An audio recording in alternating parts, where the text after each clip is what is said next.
Um,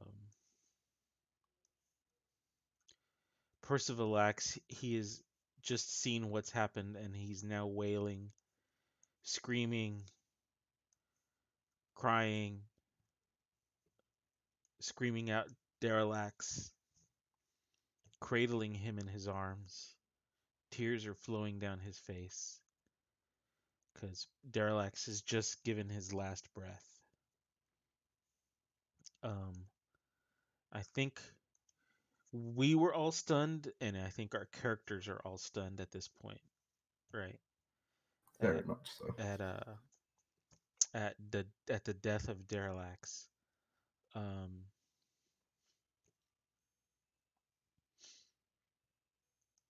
and at this time, you see wandering up behind you uh, a few of the mad dogs. Um, they're accompanied by another character who looks slightly disoriented, and I think who's the other person? Actually, we've got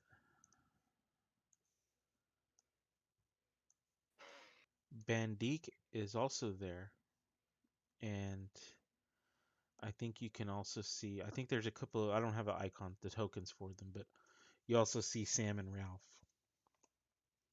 Sam being the Mad Dog and Ralph being the Gilder. So there's a couple of other Gilders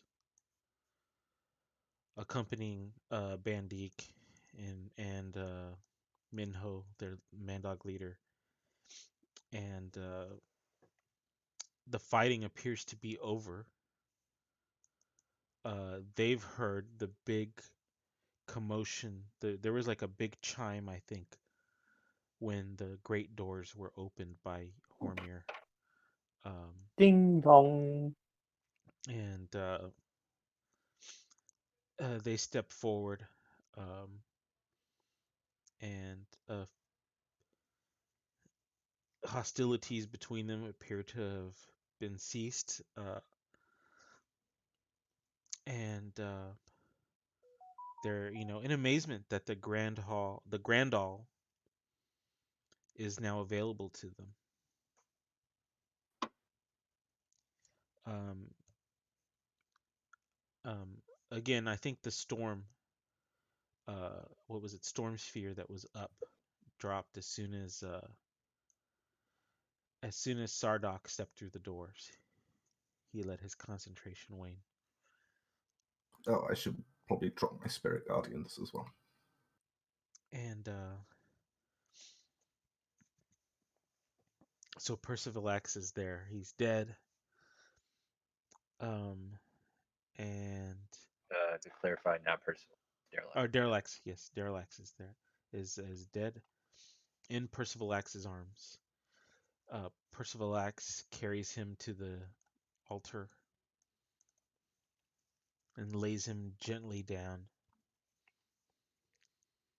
Um, and is just sobbing over his body. What are the rest of y'all doing now that you've had a chance to catch your breath and absorb for whatever, a couple of seconds, you what has happened?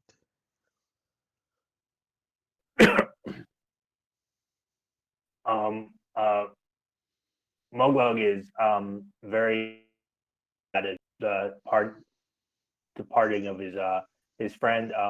He would like to say a couple words um, about Darlax before we move on. So, so let me ask y'all this. So it looks like it looks like everybody ran through the door. They're gone. Um, the rest of the Guilders and the Mad Dogs. There was obviously a smaller entourage of Guilders that were loyal to Sardok, right? But great majority of the Guilders and of course the Mad Dogs are behind you, and they seem to be overfilled with joy at the opening of this door. This is like the great promise finally being fulfilled, and um, so this is their glee is juxtaposed against your sadness, and I mean it looks like you are all. I mean, how many hit points is everybody at? I'm on 10. And no spell slots left, right? Or very few. I have 1 second level. Yeah. So I mean, y'all can take a short rest if you want, and prepare Daralax's body for some sort of funeral pyre ceremony here, if that's what y'all want to do. Mm-hmm. Yes.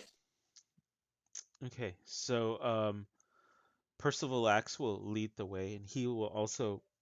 You see him, and he reaches for Bar Ethel, and he's really choking up over Bar Ethel.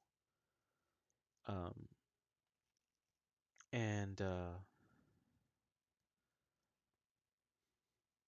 he's like, Mom made this for you, but then she let me have it. I don't know how you got it back, but if it's okay with you, I'm gonna go ahead and carry on. And I'll tell Mom how you fought bravely, Daralax. Although I suspect she already knows. And he takes Bar Ethel, which is, of course, a great sword. He does a quick twist of the handle and he says, "You've got the touch." And then it changes into a long sword. And then he sheathes it. Um, he sees your cloak. And he's like, "Mom made this for you too, didn't she? Well, this goes with you." And then he kind of steps back. Um, I hate to bring this up, but does Homer remember before in a previous session when Daralax thought he was done for when he was getting petrified? A certain request he made. Holmir would, Toby can't.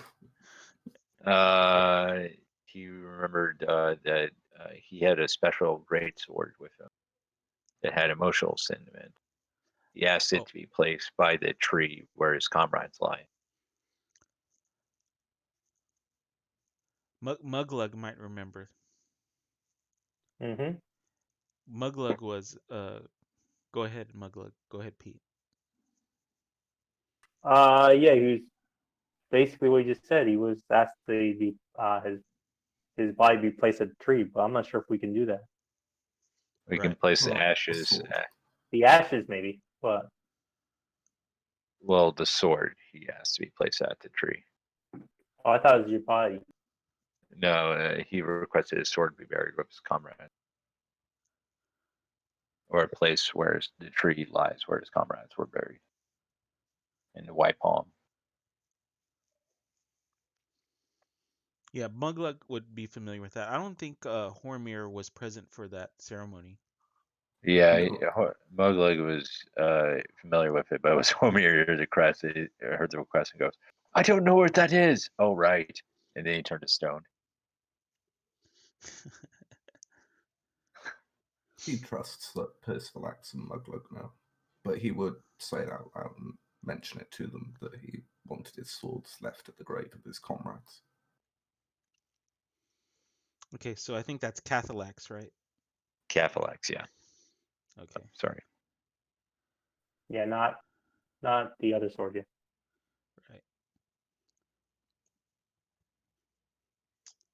Right. Um. So I guess everybody they see this, and they're gonna go and gather around and assist with this impromptu funeral pyre. You see Bandique. She starts crying over Daralax's corpse also. Um, she's like, I tried to warn him about about uh Focus. Trifacus and that weird mirror that he had. I don't know if he got a chance to do anything about that.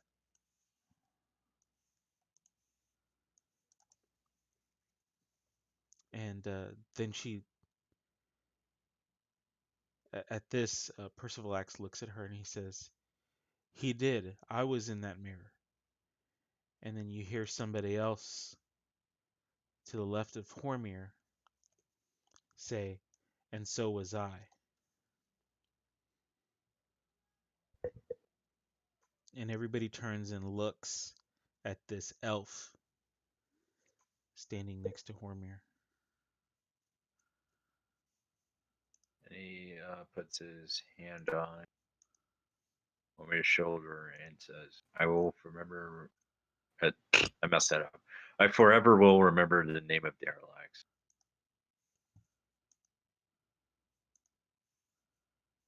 As will I. And Holmir is going to pull out a spell book, look through for funeral rites, Mhm. and take out a couple of coins, place them on Daralax's eyes, saying a prayer for each. And then it's going to start reading a prayer. Okay. So Percivalax turns to him and he says, turns to this elf. He goes over to him and he says, "You were in that mirror too?" Yes, for the 50th time. Didn't you hear me shouting at you from the other side of the mirror? No. What happened when the mirror was destroyed? Where did you end up? Under a flaming bed. Oh. Oops. Oops. Oops. Yeah, my brother might have set that fire. Sorry. He didn't know anybody else was in the mirror. Frankly, I didn't either. It's all right. I'm not angry. I can't be angry. I won't be angry. Let's just give respects to the deceased. Okay. So, I guess Percivalax sets the kindling, lights it. Everybody steps back. Percivalax again says some words about his brother, his little brother, who became his big brother for however brief their reunion was. Too short of a reunion, he says. Um, we didn't even get a chance to catch up, and now you're gone. And I hope Mom knows what's happening, what has happened, because I don't know that I'll be able to talk about it to her. Uh, thank you, brother, and may uh, may the may Bahamut guide you. And then he grows silent for a bit as the flames start to kind of spread all around, crackle, and grow larger. If the DM allows it, can I do a narration of what happens to his soul? Not yet. There may still be other people that are Muglug's gonna speak. Muglug's still waiting. Okay. Can Muglug say his last respects now? Yep. Good, good. Muglug's been waiting for this. I first met Daralax when we were young. Commander uh, had taken him into our squad. Bashir had recently, the Crazy Eight needed a new member. The commander said that Daralax's mother had personally asked that I look after Daralax. Apparently, his mother was one of my greatest fans. She had left his father's hammer, Splatbringer, in my possession for when he was ready to wield it. Muglug places the hammer on the ground next to the flame. I regret never telling Darlax about the hammer, but he preferred swords, so I held on to it for him. Instead, our whole squad saved our winnings to buy Cathalax for him. Darlax took it hard when our squad was wiped out. Just the two of us remained. Commander Warg, Grega, Scuba, Shira, and Goran all died that day. But the hardest for Darlax was the loss of his loved Spinneret. I never understood what he saw in that lanky drow sorceress. She didn't even have any pecs. But he loved her, and since her death, he's only been half the fighter he was in the pits. Even then, he was still one of the greatest fighters in the land. He continued to fight bravely, even after accidentally releasing the Afridi. Even though we had nearly died a dozen times each in this desert, he still had my back and all of our backs. We fought like brothers. I thought we were brothers. Mugla pauses and wipes a tear away, and then smiles with big toothy grin. But now, Daralax, you're back with your family. Probably drinking the best ale that side of the veil has to offer, and resting in the arms of your loved one, Spinneret. I, Muglug, will probably be joining you soon. Wait for me, brother. Muglug turns away.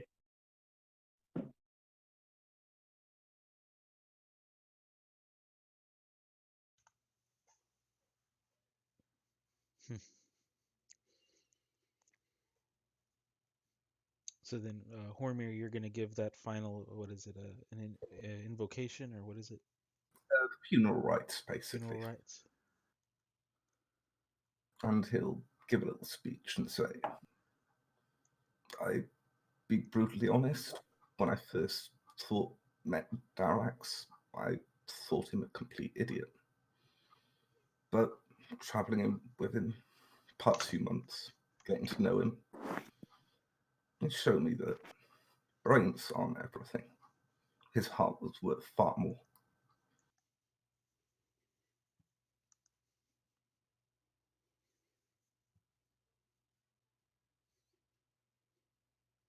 Seems like the flames have really taken off now. You can't even make out his body anymore. It's just all fire. Everybody just kind of stands and watches Minho and Bandik kind of wander over together, and they both kind of collectively say, "Thank you, Daralax, and you and the rest of your group. The door to Grandal is now opened.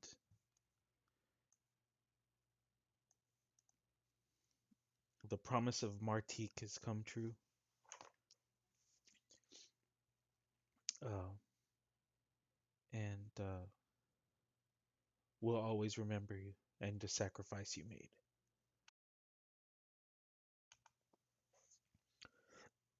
So everybody can take a short rest now. All right.